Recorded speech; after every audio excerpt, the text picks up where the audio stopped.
maintenant, nous arrivons dans une autre étape de notre débat, probablement au cœur de la culture, avec ce sujet qui est transmettre. Transmettre, on l'a déjà évoqué ces jours-ci, on est dans la fonction même de la culture. Qu'allons-nous laisser comme part d'héritage aux générations futures? Est-ce que c'est un fardeau? Est-ce qu'au contraire, c'est une manière de comprendre le monde? Et à l'époque où nous sommes bombardés d'informations, où se disputent le besoin de conservation et le droit à l'oubli, comment la transmission s'effectuait? Pour ça, ce sont deux esprits raffinés à qui je vais demander de me rejoindre, Régis Debray et Richard David Precht, si vous voulez bien venir ici. Alors, je vais rapidement présenter chacun. Donc, Régis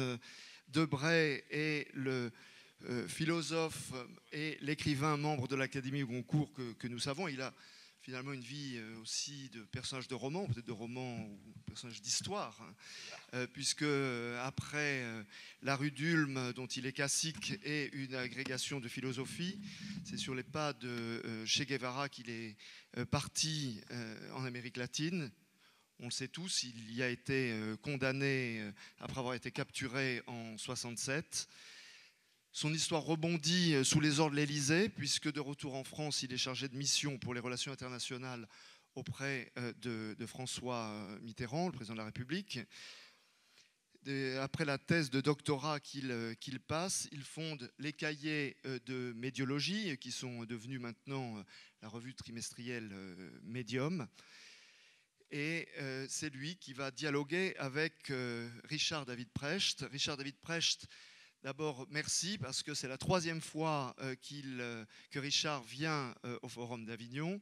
On sait qu'il a un emploi du temps à la hauteur de la notoriété qui est la sienne, puisqu'il fait partie de ces personnes qui sont des passeurs et qui font comprendre la philosophie au plus grand nombre, tout en restant exigeants dans leur manière de la défendre. Vous êtes né en 1964 à Solingen, vous avez passé votre doctorat à Cologne, mais finalement maintenant vous êtes surtout connu par vos livres, et c'est rare, des livres de philosophie qui depuis 2007 sont restés en tête des ventes en Allemagne. Donc merci d'être avec nous aujourd'hui. Et pour faire une transition avec notre débat, nous avons une demande d'intervention qui prend la forme d'un extrait vidéo, plutôt d'un extrait de film, puisque finalement sur ce thème de la transmission, nous allons voir quelques minutes d'un des films de Amos Gitaï dans une sélection qu'il a faite pour nous.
שנשך לחתול, שטרף את הגדי, שאבינו הביא.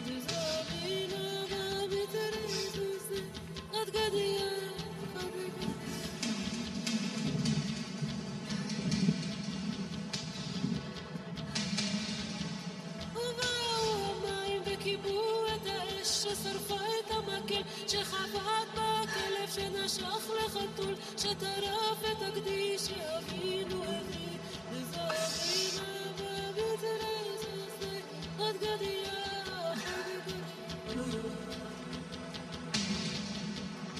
ובא השור ושתה את המים שכיבו את האש ששרפה את המקל שחבט בכלב שנשך לחתול שטרף את הקדיש שאבינו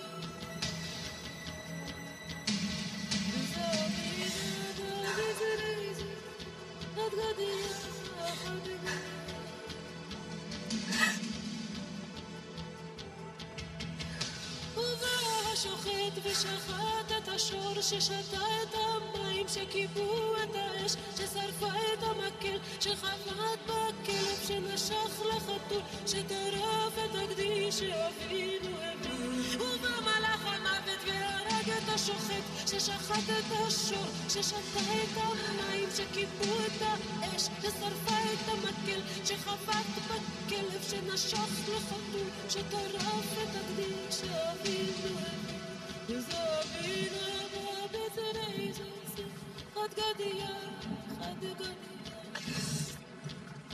נקי כמת שרח עד גדיה אביב עוד לא הגיע ופסח לא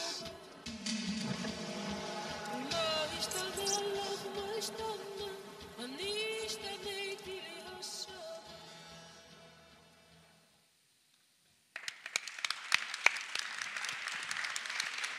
Amos, est-ce que vous pouvez nous expliquer les raisons de votre choix?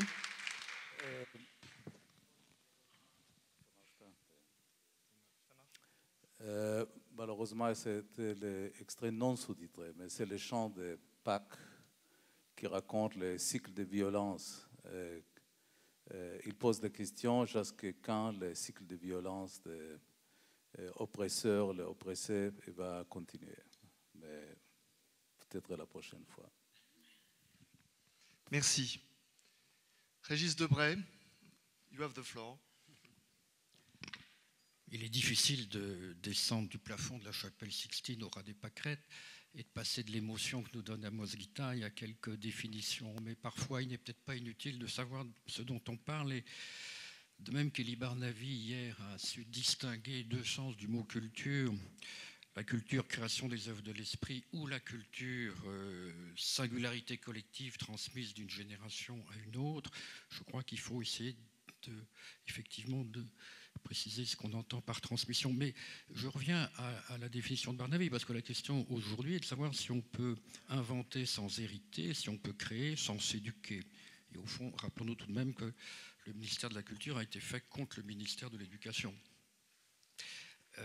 L'éducation, c'est ennuyeux, la culture, c'est beaucoup plus attrayant. Le résultat, ça peut être qu'on construit beaucoup de musées, mais qu'il n'y a plus beaucoup de visiteurs dans les musées, sauf les touristes, bien entendu. C'est l'impression que j'ai eue en allant visiter le musée qui est à 100 mètres d'ici, magnifique musée sur la peinture italienne qui était désert. Donc j'en viens à notre propos. Comment définir la transmission? Je crois que la transmission, c'est l'acte de transporter une information dans le temps, alors que la communication, c'est l'acte de transporter une information dans l'espace. Je crois que c'est très important de distinguer entre ce qui est élargir le cercle, si vous voulez, c'est-à-dire diffuser instantanément, et puis faire le pont entre les vieux et les jeunes. Au fond, pour savoir si on a transmis ici quelque chose, il faudrait revenir dans 5 ans ou 10 ans et savoir, au fond, vous vous rappelez de ce qu'on a dit? Personne ne se rappellera, mais je ne vous en veux pas, parce que nous sommes dans une société dite d'information, l'évaporation se fait très rapidement. Mais en fait, tout de même, et puis aujourd'hui, chacun sait que le tweet est sans délai, sans réflexion et sans remords, sans trace aussi. Donc, moi, ce qui me semble intéressant aujourd'hui, on va commencer, si vous voulez, par diagnostiquer un peu ce qui se passe, c'est que j'ai l'impression que plus nous occupons l'espace, plus nous désertons le temps.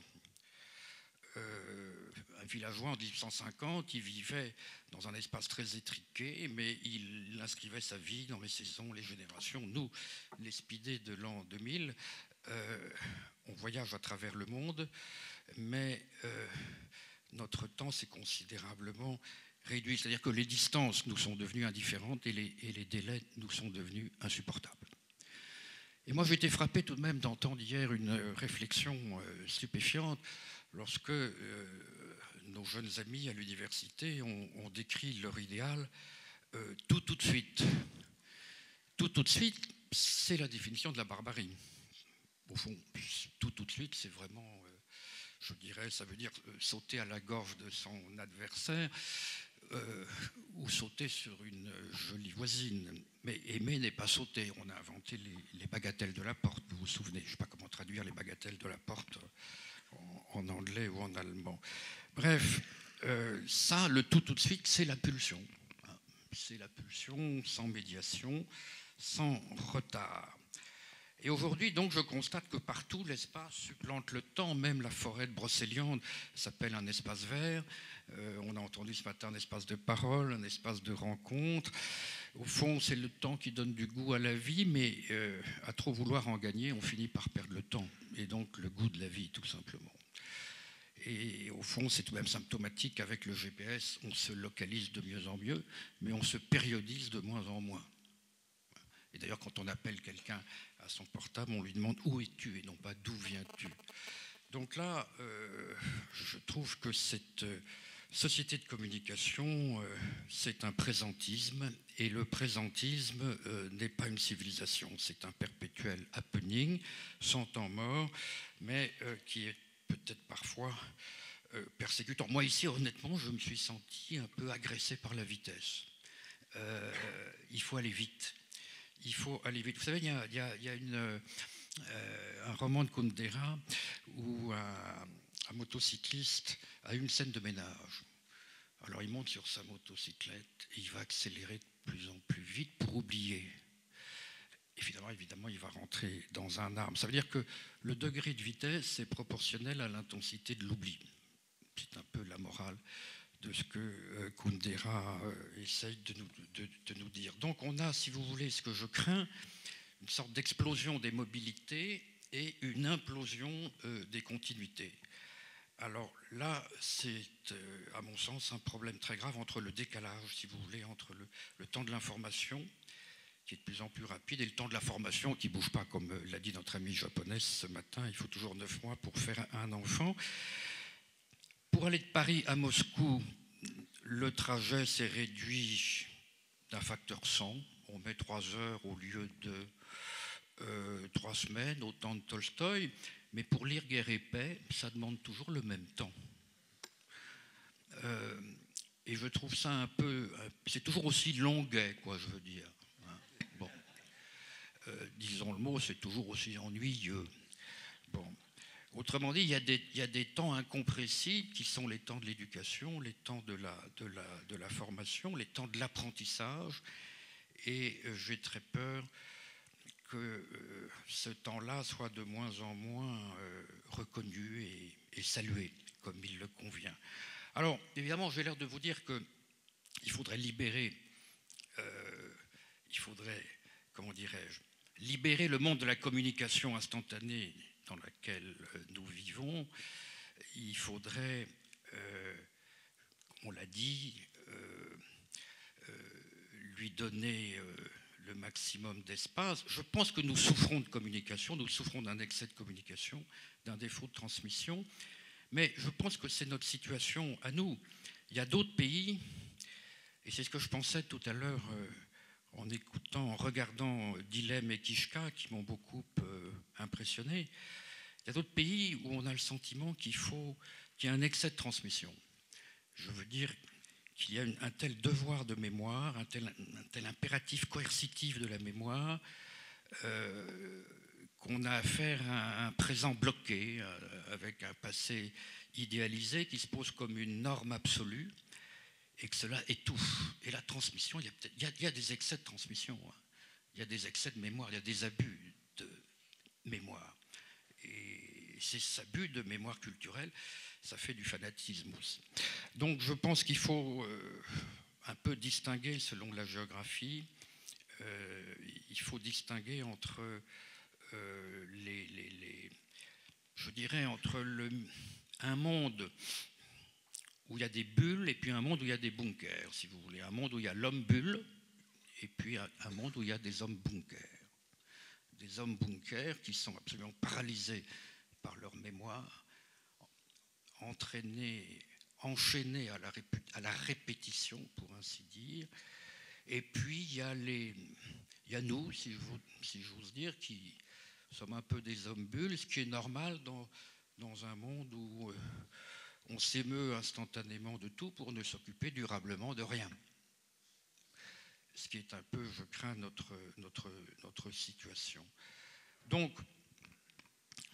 je crois que trop communiquer, c'est peut-être revenir à la zoologie. Je m'explique parce que tous les animaux communiquent. Il n'y a pas d'animaux qui transmettent.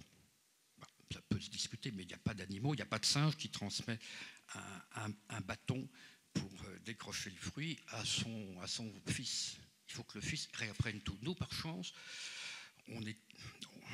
l'homme d'aujourd'hui ne ressemble pas à l'homme d'il y a 2000 ans parce qu'on s'est construit, comme disait Valérie, sur le tas de ce qui dure, c'est-à-dire qu'il y a une sorte d'amélioration cumulative de nos performances fondée sur une mémoire conservée, une mémoire stockée.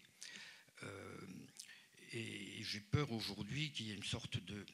ce que j'appelle, on a parlé tout à l'heure très bien de l'homo connexus, une sorte de bévue connective où on s'imagine que plus on va communiquer, plus on va se rapprocher. Ce qui est complètement faux, parce que comme le disait, je crois, Paul Claudel, plus les hommes se rapprochent les uns des autres, moins ils s'aiment. C'est comme ça. Bon, ils se frottent les uns les autres, ça fait des maladies de peau qu'on appelle des fondamentalismes ou des culturalismes. Alors, assez de réseaux. C'est vrai qu'on peut mettre le monde en réseau. La question est de savoir si on peut habiter un réseau comme un monde. Et moi, je dis non. Et donc, à moins de multiplier les non-lieux, hein, les non-lieux, c'est-à-dire les aéroports, pas ceux que construit notre ami Andreu, mais enfin les stations de péage, les studios, les supermarchés, etc., qui sont des lieux de consommation. Et la consommation, consommer, c'est un verbe qui se conjugue au présent seulement. C'est un verbe sans passé et sans futur, sans épaisseur temporelle. Alors moi, je dirais pour finir, si vous voulez, que comme disait l'autre, deux choses menacent le monde, l'ordre et le désordre. Deux choses menacent le monde actuellement, c'est la communication et la transmission. C'est-à-dire que d'une part, nous, à force de communiquer, nous oublions simplement de nous inscrire dans un temps long, qui est le temps de la culture. La culture, ça prend du temps. C'est une façon de faire fructifier le temps. Nous vivons donc dans un monde négligent, c'est-à-dire qui nie la lecture, qui refuse la concentration de la lecture. Donc un monde sans religion, peut-on dire. Négligence, religion, ça a la même étymologie. Et donc un monde de plus en plus volatile, éparpillé, fugace.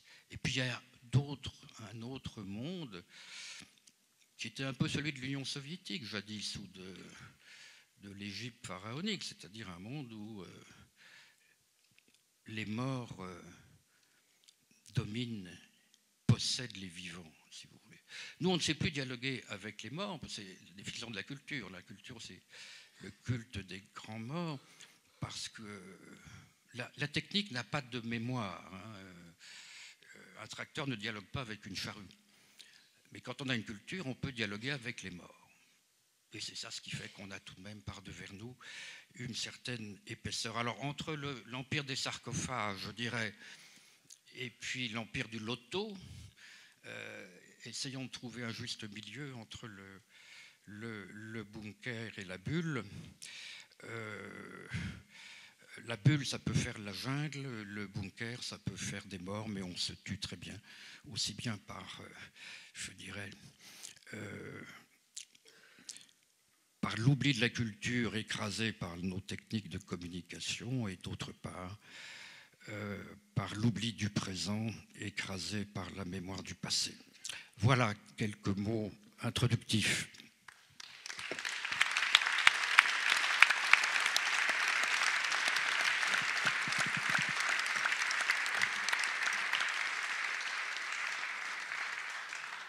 Merci de ce regard critique. J'espère qu'il laisse place quand même à un petit peu d'optimisme. Et justement, je voudrais vous faire réagir. Est-ce qu'il y a de l'optimisme dans ce que vous entendez? Est-ce que entre l'homme bunker, l'homme bulle, vous vous y retrouvez? Est-ce qu'il y a une vision positive?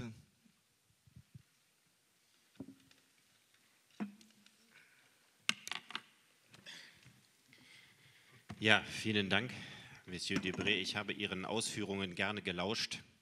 Es erinnert mich an viele Gespräche, die ich mit meinem Vater geführt habe. Die Marxisten von früher sind die Kulturkonservativen von heute. Das ist keine grundlegende Kritik an dem, was Sie gesagt haben. Ich kann Ihnen in vielen Punkten zustimmen, aber was mir fehlt, ist die Perspektive. Ich möchte mit dem, was ich jetzt sage, unmittelbar auf Sie reagieren und versuchen zu erklären, was dieser technische Fortschritt, von dem Sie sprechen, noch mit uns macht, außer dem, was Sie gesagt haben. Das heißt, Sie haben Krankheitsdiagnose betrieben, Sie haben erklärt, was alles an der gegenwärtigen Technologie in Bezug auf unser Bewusstsein problematisch ist. Und ich möchte einen Schritt weiter denken und überlegen, wie können wir von dieser Diagnose, die Sie gegeben haben, so in die Zukunft gucken, dass tatsächlich noch ein bisschen Anlass zum Optimismus und zur Hoffnung übrig bleibt. Reasons to Hope ist das Motto des Forums. Ich glaube, ich warte noch einen kleinen Moment, weil ich das Gefühl habe, es sind noch nicht alle Übersetzungsgeräte richtig gepolt, wenn es soweit sein sollte. Ja, gut. In der Geschichte der Menschheit diente die Technik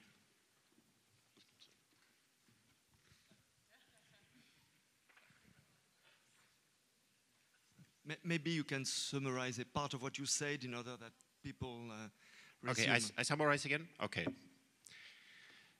Ich sagte zu Monsieur Debré, dass vieles von dem, was er mir erzählt, mich sehr an meinen Vater erinnert, der ein Marxist war. Und dass die Marxisten der 60er Jahre die Kulturkonservativen von heute sind. Weil sie versuchen, ein Erbe zu bewahren, das sie glauben, dass der durch den technischen Fortschritt verloren gegangen ist. Marxismus war mal etwas sehr Optimistisches. Es war der Glaube an einen dialektischen, fortwährenden, positiven Fortgang der Menschheitsgeschichte. Heute erleben wir einen rasanten Fortgang der Technik, aber nicht unbedingt einen rasanten Fortschritt der humanitären Werte. Und von daher verstehe ich diesen Kulturkonservativismus. Und ich möchte das, was Sie gesagt haben, nicht dagegen reden, aber mit ein klein bisschen Hoffnung ausstatten. In der Geschichte der Menschheit diente die Technik dem Überleben und die Kultur dem Zusammenleben. Heute dient die Technik dem Zusammenleben. Und die Frage ist, wer ist dann noch für die Kultur zuständig? Um diese Frage zu beantworten, müssen wir versuchen zu verstehen, welche kulturelle Revolution sich tatsächlich in den letzten 200 Jahren vollzogen hat. Denn was wir heute erleben, was Sie beklagen, sind zwei verschiedene Revolutionen. Das erste ist die Revolution des Geldes und das zweite ist die Revolution der digitalen Welt. Und beide hängen auf eine sehr enge, häufig nicht gesehene Art und Weise miteinander zusammen. Ich habe hier auf dem Forum bei den vielen verschiedenen Beiträgen zwei völlig verschiedene Begriffe von Kultur gesehen. Für die einen, für die Kunstschaffenden, für die Architekten, die Sänger, die Lyriker, ist Kultur etwas, was ihr Leben bestimmt und wo sie sagen würden, Kultur ist eigentlich alles. Für viele, die hier sind, Lenker von Wirtschaftskonzernen und vielem anderem mehr, ist Kultur eine Sache unter vielen, mit der man Geld verdienen kann. Das heißt, Wirtschaft, ökonomisches Handeln, Systemrationalität, instrumentelle Vernunft, Kosten-Nutzen-Denken werden von uns heute als Entitäten wahrgenommen, also als etwas, was gegeben ist. So ist die Welt. Es wird nicht mehr als eine spezifische Form von Kultur wahrgenommen. Der Grund liegt vor etwa 200 Jahren im Siegeszug der Geldwirtschaft. Durch die Einführung des Geldes vor 200 Jahren, das Geld ist älter, aber erst vor 200 Jahren setzte sich flächendeckend allmählich Geldwirtschaft durch. Noch Mitte des 19. Jahrhunderts wurde in Avignon Tauschhandel betrieben. Die Geldwirtschaft spielte nur eine sehr nebengeordnete Rolle. Durch das Geld wurde alles mit allem gleichrangig verhandelbar. Das heißt, Geld ist die einzige Sache der Welt, deren Qualität sich allein an der Quantität bemisst. Dadurch, dass alles mit allem verhandelbar war, wurde alles neutralisiert. Das heißt, Geld hat auf der einen Seite die absolute Kommunikation über alle Grenzen ermöglicht. Früher gab es nationale Ökonomie. Es gibt heute globale Ökonomie. Das hat nicht das Internet gemacht, das hat das Geld gemacht.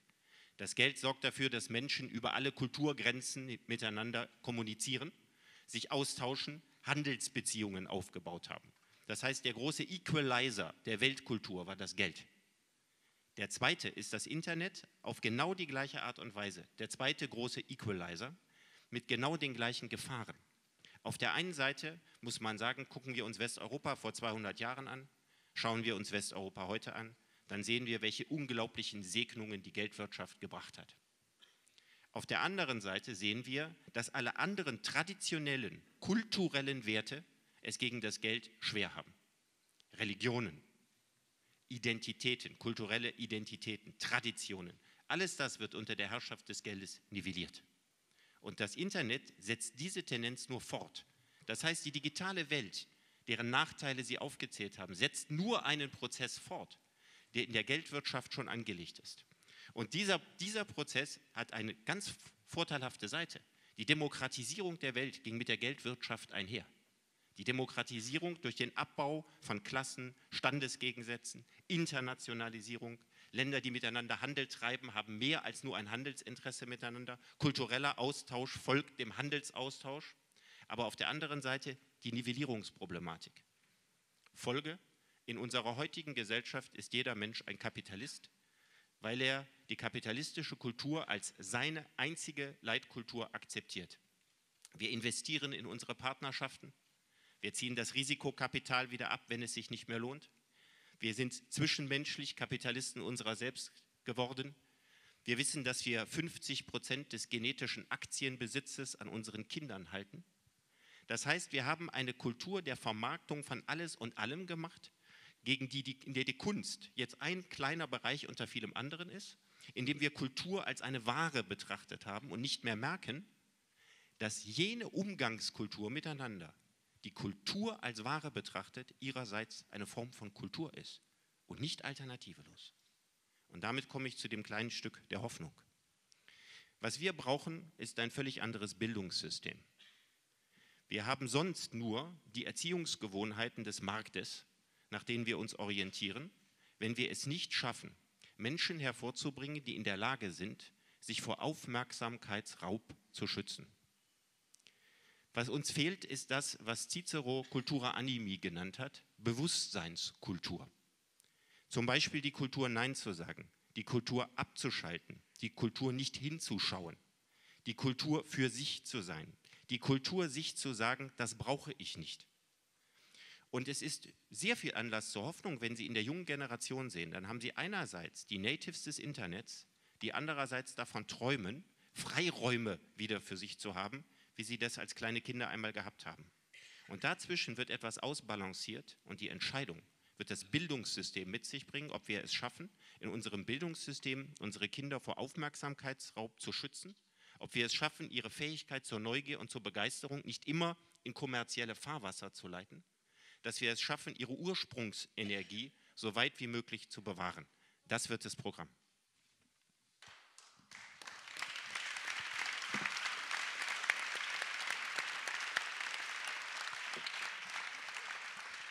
Je ne sais pas s'il y a...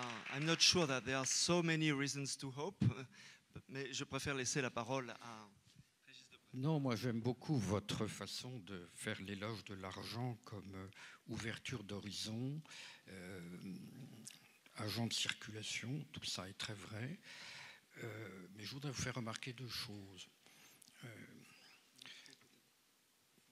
Plus vous mettez de Coca-Cola dans un pays, plus vous récoltez d'ayatollahs. Je veux dire, il y a une façon de moderniser, il y a une façon de monétariser, il y a une façon de violer les cultures qui provoque simplement le retour du refoulé. Je crois que vous avez raison sur un plan, mais pas sur l'autre. Moi, qu'est-ce que je constate? Je constate que depuis que le monde s'est globalisé, il n'y a jamais eu autant d'insurrections identitaires, il n'y a jamais eu autant de fermetures, il n'y a jamais eu autant de guerres de religion, il n'y a jamais eu autant d'insurrections de la mémoire. Pourquoi? C'est normal, parce que les gens sont en perte d'appartenance et qu'ils veulent rechercher donc des repères d'identité que, disons, que l'argent fait disparaître. Autrement dit, c'est vrai que la technique, ça nivelle, vous l'avez dit, ça égalise, c'est un niveleur, mais les gens ont besoin d'être différents, que voulez-vous, c'est comme ça. Ils ont besoin de parler une langue qui n'est pas celle de tout le monde, ils ont besoin d'avoir une religion qui n'est pas celle de tout le monde, ils ont besoin de retrouver la tombe du grand-père, et nous avons aujourd'hui un formidable, à la fois bond en avant technologique, et je dirais retour en arrière culturel ou religieux. C'est comme ça, donc je constate que pour autant que je par mal traverser le monde, le tiers-monde, c'est dans les facultés des sciences et des techniques que j'ai trouvé le plus de fondamentalistes et d'intégristes. Ce n'est pas dans les facultés des lettres. Bon, ça c'est tout de même quelque chose d'assez étonnant dont il faut rendre compte.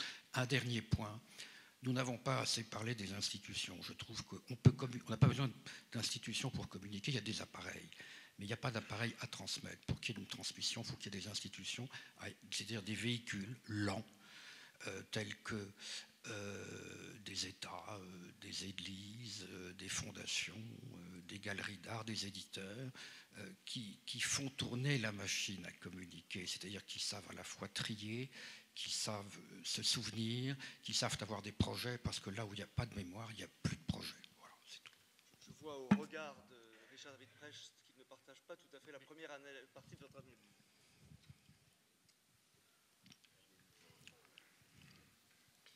Vielleicht klingt manches von dem, was ich sage, ein klein wenig zu optimistisch, einfach weil ich mich mit dem Pessimismus von Ihnen nicht anfreunden möchte, obwohl er mir nicht ganz unsympathisch ist. Aber in einem Punkt muss ich Ihnen widersprechen. Die Anzahl der bewaffneten Konflikte in der Welt wird immer geringer in Relation zur Weltbevölkerung.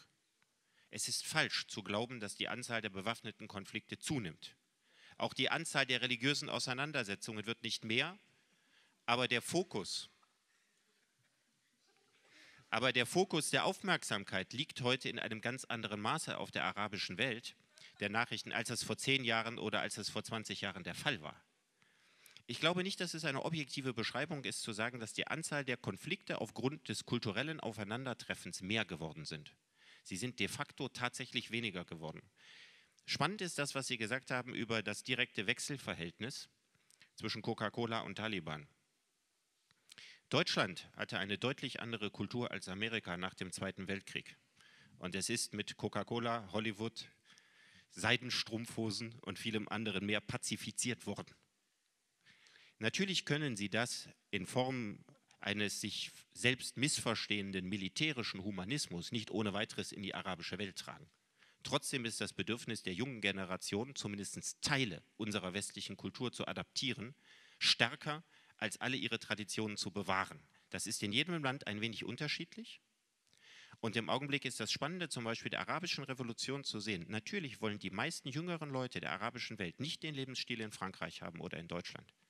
Sie wollen ein Kompromissmodell haben, wie zum Beispiel die Türkei, die der große Sieger der arabischen Revolution sein wird, weil sie den westlichen Lebensstil mit dem traditionellen Lebensstil vereint.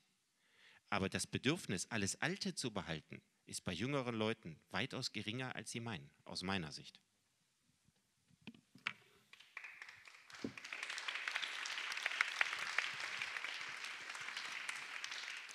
Rappelons-nous tout de même que le web et les réseaux informatiques ont amené les frères musulmans au pouvoir. Donc c'est une alliance, disons, de modernisme des outils et de relation. Mais je dirais tout de même, si vous voulez, que nous sommes d'accord sur un point, c'est que effectivement les consciences s'ouvrent, les gens deviennent plus responsables, ils deviennent plus individuels. Donc je crois que c'est pour moi le grand apport des nouvelles technologies, c'est au fond la montée de la primauté de l'individu sur son groupe. Et au fond, c'est ça. Maintenant, avec le réseau, on l'a dit, chacun devient un émetteur de normes, chacun devient son journaliste, il n'est plus dépendant d'une autorité verticale. Donc c'est vrai que c'est une formidable ouverture de conscience et qui prône le principe responsabilité. Donc je ne suis pas du tout pessimiste, je dis simplement comme tout le monde qu'une technologie, ça a toujours fait le meilleur et le pire, et que c'est en étant averti du pire qu'on peut produire le meilleur. On peut conclure sur un mot un peu banal, mais disons pessimisme de l'intelligence, optimisme de la volonté. Merci de ces éléments-là. Je ne suis pas sûr qu'on arrive à vous réconcilier dans aussi peu de temps, même si vous avez une base d'analyse qui est critique. Je suis persuadé qu'on arriverait à faire une entente franco-allemande aussi bonne qu'elle existe par ailleurs. Voilà. Sans faire un traité de l'Élysée, on va s'en passer. Je vous propose de le poursuivre entre vous et pour nous pendant le déjeuner. Je vous remercie chacun.